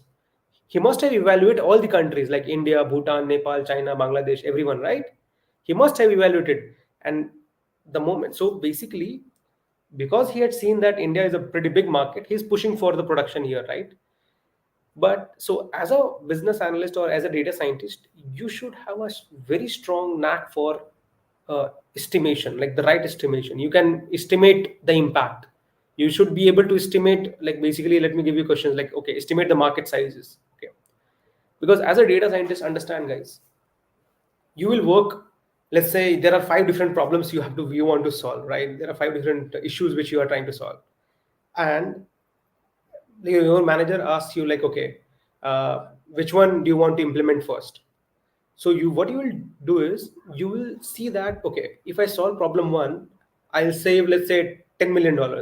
If I solve problem two, I will save $1 million, and if I solve problem three, I will save, let's say, $20 million. So the estimation, like how do you come up with that $20 million? You don't know, right, in advance, like how much you will save, but you estimate basis some factors. That is where guesstimates comes in, and it will help you as a data scientist as well, like, okay, which problem do I need to solve first? Okay, it will help you in that. So having a right guesstimate understanding is pretty important. So yeah, there are certain strategies for solving guesstimate cases, guys. If you are new to guesstimates, try solving, like estimate the number of two wheelers in India, estimate the number of like burgers sold in a McD outlet. These are some typical questions which you can solve. There are multiple methods to guesstimates, like you can solve it from the supply side, you can solve it from the demand side. Okay, there are multiple methods around it. solve for basically different. So these are the different steps. Basically, you find the right proxy. Maybe what do I say? What I mean to say here is find whether you want to solve from the supply side or whether you want to solve it from the demand side. I'll just explain what is supply and demand. Okay, supply is basically for estimating the number of burgers sold in a McD outlet. Supply is what? Supply is basically how many burgers they can create, like in that outlet. It depends on number of frying pans they have, number of basically how many patties they can make, right? In an hour or something. So this is the bottleneck, and this is the supply side. Basically, how many burgers they can make. This is the supply. And what is the demand side? How many customers can come and have. So basically, what is the sitting capacity? So, and what is the average waiting time? So this decides the demand, right? Basically, how many person can come and then have that burger. So this is the demand side, or you can take the supply side. A very good guesstimate will have, once you solve from both approaches, the numbers will almost be similar. Okay, so having a right skill, like basically having a guesstimate knowledge as well, helps a lot in the job as well. Okay, to succeed in the job. A lot of people does ask this kind of question in the interviews. Okay, yeah, this is something which is also very important, take home projects. So yeah, I have mentioned certain steps which will help you have a step by step understanding how to solve this. Okay, so take home project, let's take an example. Okay, and we'll have these steps, but let's take an example. Let's say there is an e-commerce firm, let's say Mintra or any sort of Misho or any e-commerce firm. They're facing a problem of order returns. Okay, like there is a lot of order return is happening. So your level 1 problem statement is there is a very high order return happening. Okay, so as a data scientist or as a business analyst, what you will see is why the returns are happening. Okay, this is my problem statement which I want to solve. Like the return rate is pretty high in my company. So first of all, I will try to understand whether it's high or not. So I will compare with other competitors, which is called as benchmarking. Other competitors are having lower return rate and I'm having higher return rate, which means I'm having a problem. Okay, you will also do some temporal analysis, like okay, across time it has gone up or gone down. If it is going up, it's a massive issue. Okay, so this is the level 1 problem. Like okay, you have validated that yeah, definitely return rate is a problem. The second level problem is why it's happening. You will do some RCA, like okay, is it happening because of bad product? It is happening because of price change? Is it happening because of delay in the delivery? Okay, or is it happening because of fraud? So you understood that, you evaluated all these options and you attributed, like okay, now it is happening mostly because of the fraud. So as a data scientist, now the level 2 problem becomes you have to develop a fraud prediction model for an e-commerce business. Okay, this becomes your final problem statement, a fraud prediction model for e-commerce business. Okay, then you will do EDA, guys.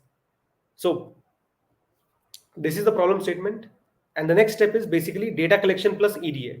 You collect all the relevant data, like what was the historical data, what was basically the customer's profile data, okay, what was the transaction data.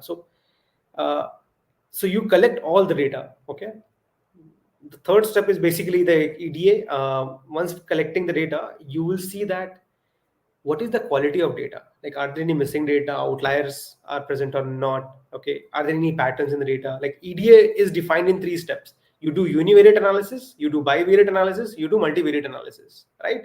Always show this step by step. Like this was a problem statement, this was a data understanding, data cleaning. The third step will be EDA, like okay, univariate, bivariate and multivariate.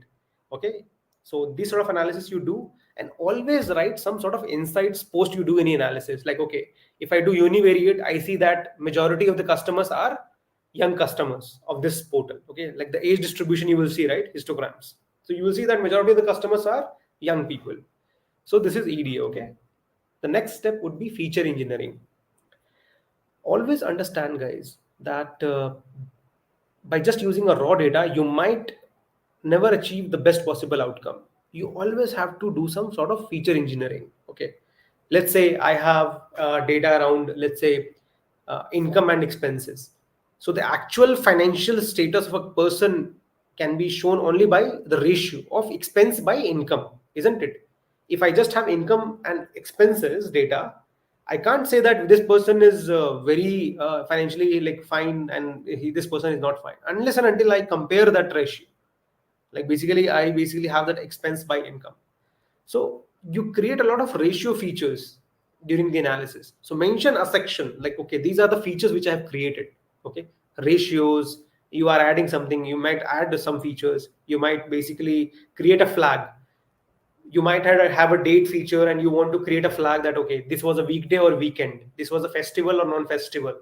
Okay, so all these features you can create in the analysis. The fourth would be basically the post this step, model selection and evaluation.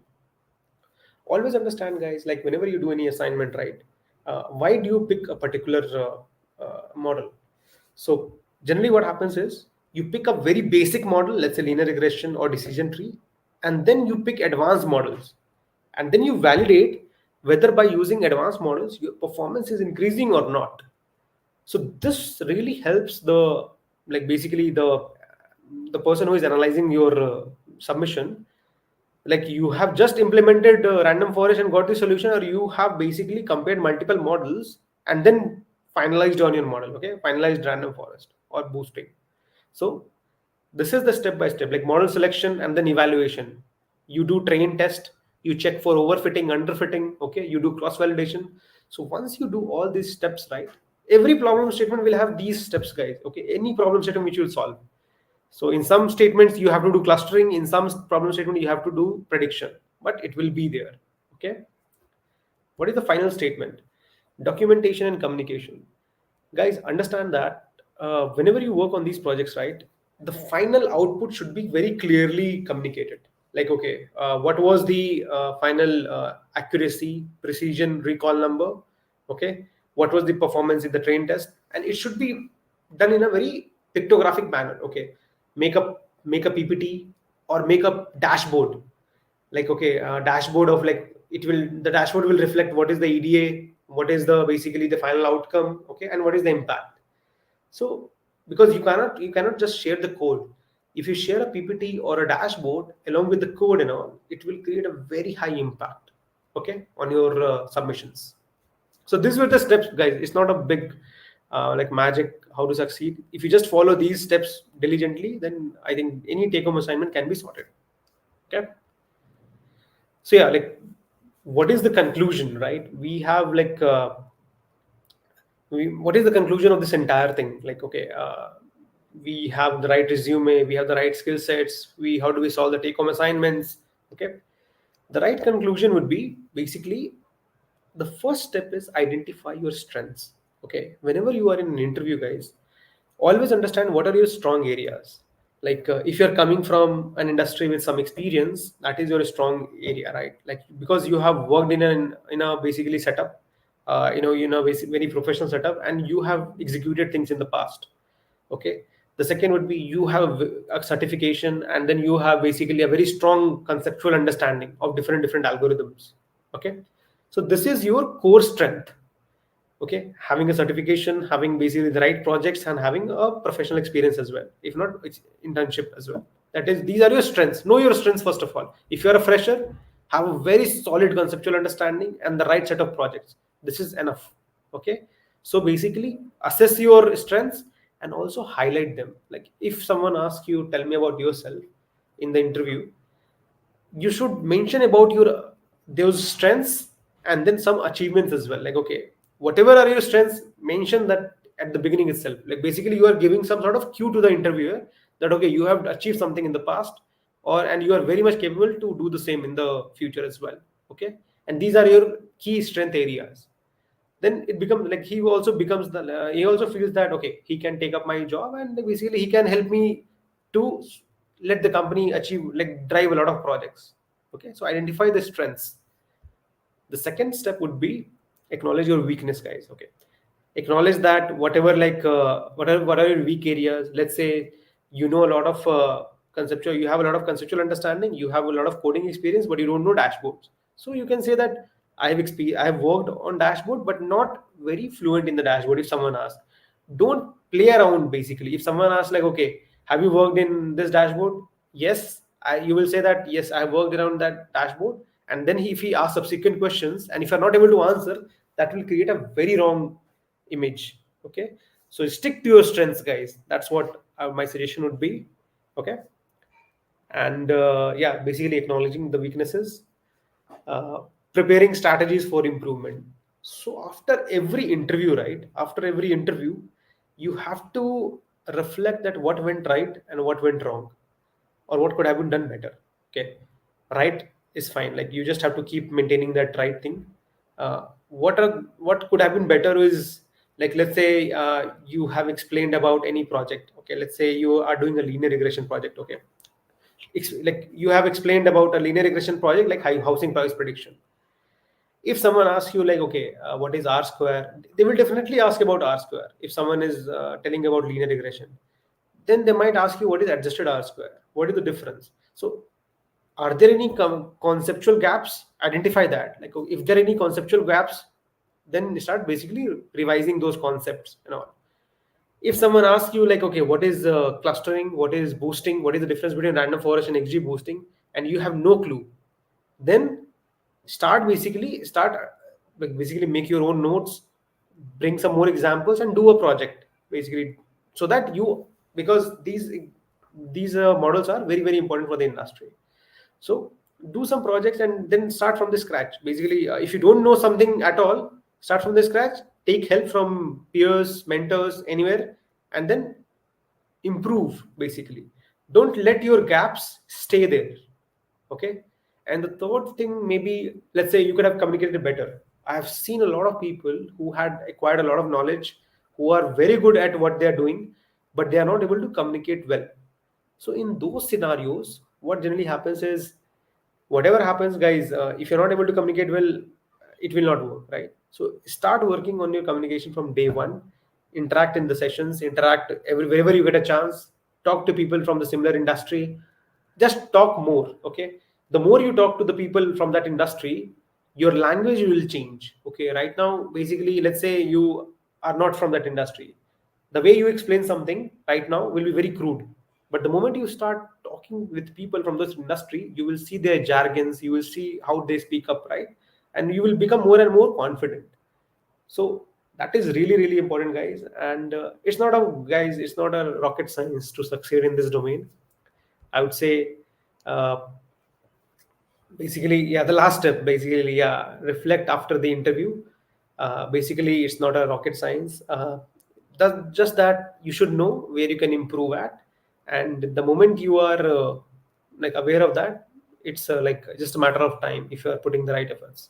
So identify the areas where you have excelled, and where you have faced challenges. Sometimes you are very good at tech, but you are not good at HR questions, right? So prepare for that, because HR, a lot of people think that HR questions might not that be relevant, so they prepare for it at the end. But guys, understand, like when you're competing in such a fierce market, you should prepare for everything, right? And HR questions helps the person to understand, like, is this person workable with or not, because there are a lot of smart people, but then in some cases they are not easy to work with, right? They're very rigid in their thoughts. Like they don't want to like they are not open to opinions, or they are very rigid opinions. So these kind of things they will judge through HR questions. But guys, yeah, I think it's very much doable. And once you follow the step by step process, so basically having the right knowledge first of all. Okay, acquire the right knowledge, the right skill sets, develop the right resume, then prepare for the tech rounds. You will fail, obviously, guys. Sometimes you will fail, but then learn from that. Basically, the reinforcement learning, right? As a machine learning engineer, we all know what is reinforcement learning. We learn from the failures, right? We learn from the loss functions. Then you prepare for the HR questions, and then basically the moment you get selected, everything will be worth it, guys. Okay, and it's just about one entry into this domain, and the people who are already in this domain obviously do well, and the people who are preparing for this domain, uh, what I would say is, it's just a matter of time. Keep putting the right efforts. It will work out definitely. Okay, and yeah, this is what I generally end up with. Basically, do a continuous improvement, guys. Every day start and see that, okay, have you learned a new concept? like do a mock interview, and if you are not doing well in that mock interview, understand why you are not doing, and then show a continuous improvement. It will definitely happen if you are putting the right efforts. And one more tip would be, see, all of us, see, we always ask, right, like what is the right notes or study material or something. Whenever you read, right, write in your own language like what you have understood, and read from multiple sources. Don't just read from one sources. In that way your reading speed or reading skill will increase, and you will also get multiple perspectives. So make your own notes after reading from all the places, or or seeing the video lectures, and then always refer to that. Don't be like you don't have any sort of notes and then you are trying to become a data scientist. Always, especially for freshers, guys, always have some notes, and then keep adding that notes. Okay, like, okay, I need to know this as well, these are my areas, and then I can improve all these things. Okay, so I think, yeah, that was all from my side. I know, like, I had to go a bit fast, but guys, uh, these are the things which you should take care of, and it will really end up well. Okay, so yeah, that is all from my side, Hiwashri. I think we have some 10 minutes for the Q&A. We'll take those questions and we'll definitely answer them. Yeah, yes, Sham. So we have got few questions. Okay. Yeah. So one person have asked, do we need Python for data and business analyst role? Do we need Python for data analyst role? Data and business analyst. See, guys, it depends on what kind of professional you want to be. If you want to be a top-notch professional, you would need Python. See, generally they don't need the business analyst folks. They don't need a lot of Python, but data analysts should know Python basically. But if you know Python, it will really help you. Like the moment you want to upskill yourself, right, to the new roles, having a coding knowledge will always help you. So please, yeah, try to get an understanding of these coding tools as well. Okay. So yeah, next question is, I'm from healthcare sector. Can you Okay. say how data science can be applied to healthcare sector, and can you specify job role or description regarding the healthcare field? Okay. So basically in healthcare, there is a massive application of data science, guys. So primarily BFSI, telecom, retail sector are there, but even in healthcare, let me give you a couple of examples. Let's say demand forecasting. You should know basically how, like, what is the demand of a particular vaccine or drug going to be there in a particular geography, right, or a particular country. I'll just give an example. These companies, they also look at what are the Google searches happening. Like, okay, people are searching for cold, cough, fever, and all. These are some indicators. Like the demand for paracetamol and all will increase in certain region. So similarly, if they rely on a lot of external data to predict the demand for all their drugs and vaccines, and this is first example on demand forecasting. The second example would be, let's say, vaccine development, right? It's a pretty long process. Read about vaccine development. It's a very long development process, but because of data science, we are able to expedite that process.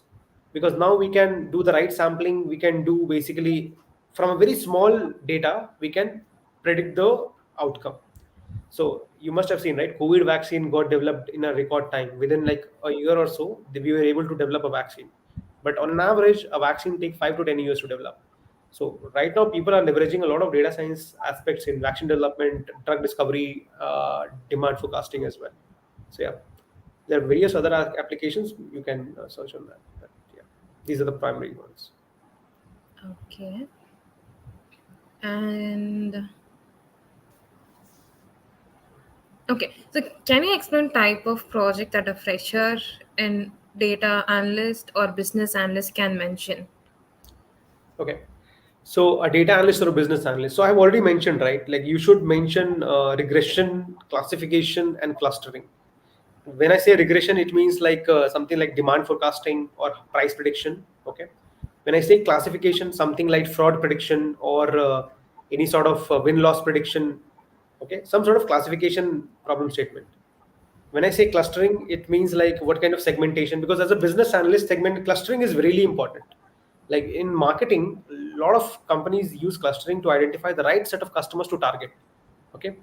And since you have talked about business analyst and data analyst, you should also have one project rather than NLP. You can focus on a basically dashboard project like Power BI or Tableau. As a business analyst, you should know one of these two tools.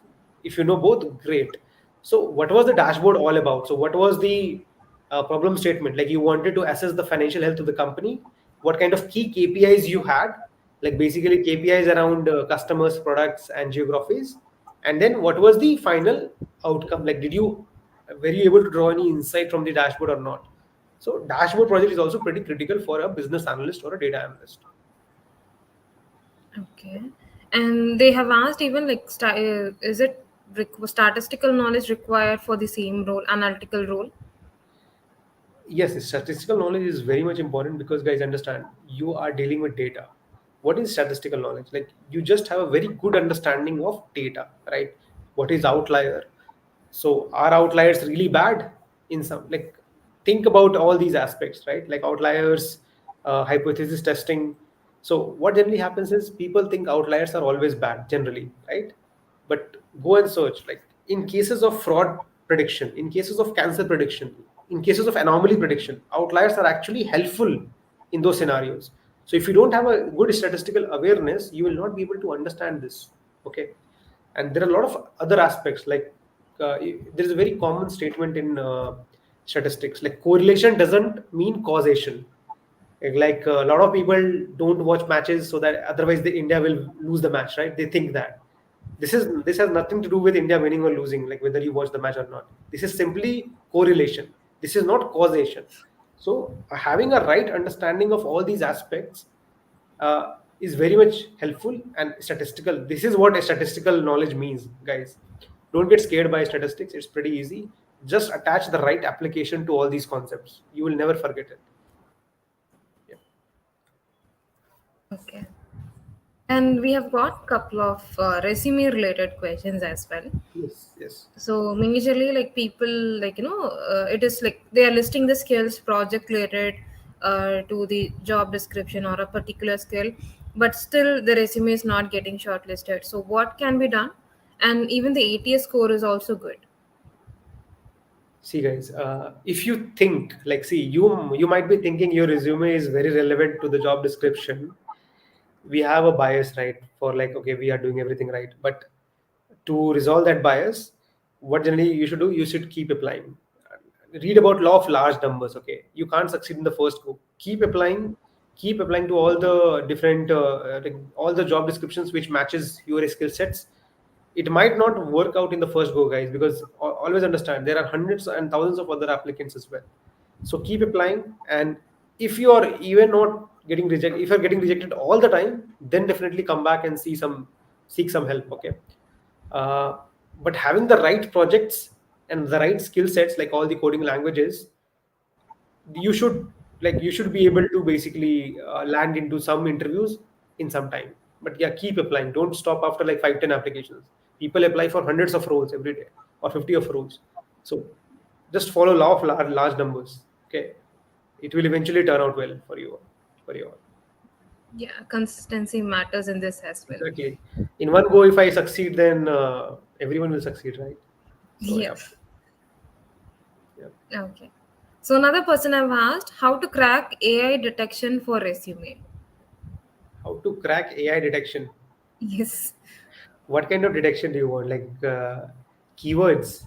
See, guys, keywords matter a lot. Like keywords, yeah. So that's why I mentioned, right, all these projects. Why I mentioned all these diverse projects, so that your coverage across all the keywords is maximum. Okay, that's why I recommended this. Uh, the other thing is AI detection. You can't help that, right? Basically, if you have the right keywords, eventually it will show up. So that is there. And guys, just one more thing in the resume, right? uh, Look at your resume and compare with your peers as well. You will obviously understand, like if it is very different, because I've seen a lot of resumes. Some of them are very fancy but they don't have a lot of content, and some of them are very, they have done amazing work, but it's very crude, like someone, like a kid has written that resume. So always have a benchmark as well around yourself, around your peers, right? What they're doing, what kind of resume they have used for applying different roles. Okay, so yeah, comparison or benchmarking is also very important. Yeah. So yeah, that's it, Sham. These are the questions we have got. Okay, yeah. Thanks a lot, guys. I think I hope you must have got some more awareness around how should you prepare for any role. Obviously, like learning a data science or any data related course is a long journey. So just be at it, like just keep working, and don't get bogged down by any like small uh, losses or like your small rejections. If you keep on trying, you will definitely succeed. So that's how we all have succeeded. Even I come from a core background, mechanical background, but eventually it turned out pretty well. So all the best, guys. Hope, I'm sure you will definitely do well once you put in the right efforts. So all the best. Yeah. So thank you so much, Sham. So thank you for coming, joining, and giving your knowledge with our candidates, participants here, and you made it very interesting also. So thank you so much for joining. Thanks, everyone. Bye. Yeah. And so guys, we are going to have this event going on. As I said, couple of webinars and projects will be assigned and you will be getting it. I request all to be very active in your mail, and take part in this job fair. Thank you. Happy weekend.